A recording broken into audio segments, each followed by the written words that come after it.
তো hello everyone, আজ আমি দেখাবো যাদের অন্নপূর্ণা ভান্ডারের আন্ডার ইনকোয়ারি আছে বা পেমেন্ট ফেলিয়ার বা অন্য কোনো অপশান দেখা যায় যেহেতু যে কারণে পেমেন্ট আসেনি, তো তারা এডিট কীভাবে করবে। তো আমি ফাইনালি চলে এসেছি যে অফিসিয়াল লিঙ্কটা থাকে, পোর্টালটা যাইতে থাকে। তো এখানে নিচে গেলে একটা অফিসিয়াল পোর্টাল লিঙ্ক বলে অন্নপূর্ণার আছে, সেখানে ক্লিক করব। এখানে দুটো অপশানের মধ্যে অ্যাক্সেস সিটিজেন পোর্টালে ক্লিক করতে হবে, যেহেতু আমরা জেনারেল পাবলিক যেহেতু। তো ওইখানে ক্লিক করার পর সিলেক্টেড ডিস্ট্রিক্ট, তারপর ওইখানে মোবাইল নাম্বারটা ফিল আপ করতে হবে। তো ফাইনালি আমি নিজের ডিস্ট্রিক্টটা ফিল আপ করছি। আর এখানে এই ডিস্ট্রিক্ট ফিল আপ করার পর একটা ওটিপি অপশান আসবে, গেট ইউর ওটিপি, আর নিচে আসবে ক্যাপচা, যেটাকে আপনাকে প্লাস মাইনাস করার পর আপনাকে ফিল আপ করতে হবে। যে আমাকে যেমন দিয়েছে 46+4 কত হয়, তা আমি লিখে দেবো 50 হয়। তারপরে ওইটা ক্লিক করার পর রিকোয়েস্ট ওটিপি ক্লিক করতে হবে। তো দেখতে পাচ্ছি আমি রিকোয়েস্ট ওটিপি করে দিলাম।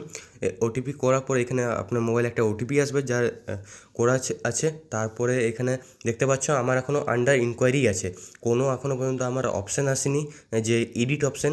তো এটাই আমি বলতে চাইছি যে অনেকই ইউটিউবার আছে যারা দেখাচ্ছে যে অ্যাক্সেস সিটিজেন পোর্টাল যাওয়ার পর এডিট অপশান চলে এসেছে, কিন্তু অমনি কোনো অপশান আসেনি।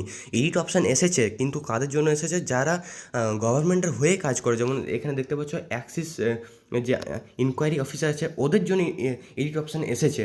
তো আপনাকে ভিডিও অফিস বা পৌরসভা যেহেতু আপনাদের যেটা সামনে যেটা হয়, আপনাদের মিউনিসিপ্যালিটি বা পঞ্চায়েত যেটা আছে, সেখানে যেহেতু আপনাদেরকে এডিট করতে হবে, আপনাকে আধার কার্ডে নিয়ে যেতে হবে।